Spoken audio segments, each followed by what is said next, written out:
Hello and welcome to this Black Talk Radio News Brief.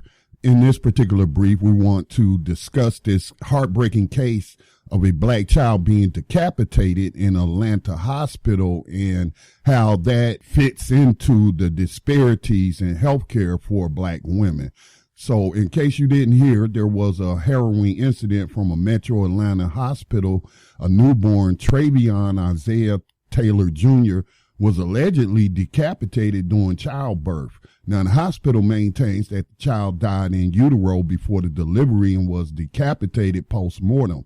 Yet, this tragic event underscores the broader, deeply concerning issues that African American women face in the U.S. healthcare system, particularly during childbirth. Now, 20-year-old Jessica Ross went into labor at Southern Regional Medical Center. A lawsuit from the family states that the baby became trapped during Ross's labor and, in a disturbing turn of events, was decapitated when Dr. Tracy St. Julian attempted to assist the birth. This tragedy isn't isolated, but rather a symptom of the dire health disparities black women face in America.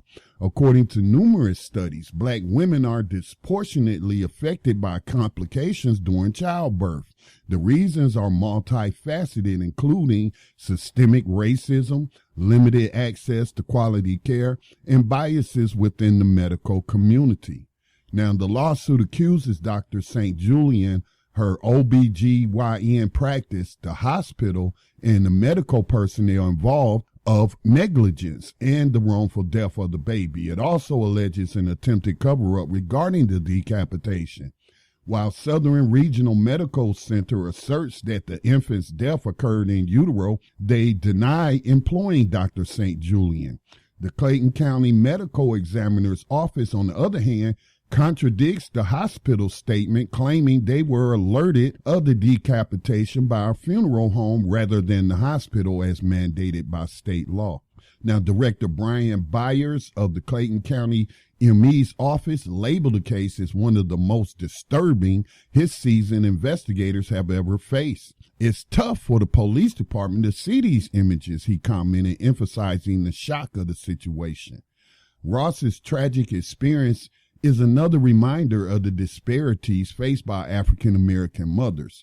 Now, recent data shows that black women in the U.S. are 3 to 4 times more likely to die from pregnancy-related causes than white women.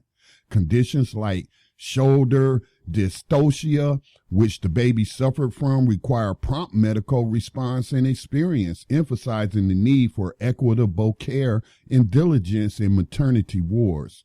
The lawsuit asserts a delay in emergency obstetrical protocols post-recognition of shoulder dystocia just an hour before the baby's C-section delivery. Fetal heart tone ceased. The family claims that there was a conscious attempt to hide the tragedy by dissuading them from an autopsy and misleading presentations of the child's condition. Now, Dr. Roderick Edmond, the family's attorney, expressed the hospital's alleged efforts to obfuscate. When they wrapped the baby, they made it appear as if the head was attached, the doctor said. The Clayton's ME's office has urged both the Georgia Composite Medical Board and the Georgia Secretary of State's Office Board of Nursing to investigate the roles of the involved doctors and nursing staff. State records show Dr. St. Julian has been practicing since 2004 without any disciplinary actions. If charged, though, Dr. St. Julian and the involved staff could face severe consequences, including failure to report a death, concealing a death, and involuntary manslaughter.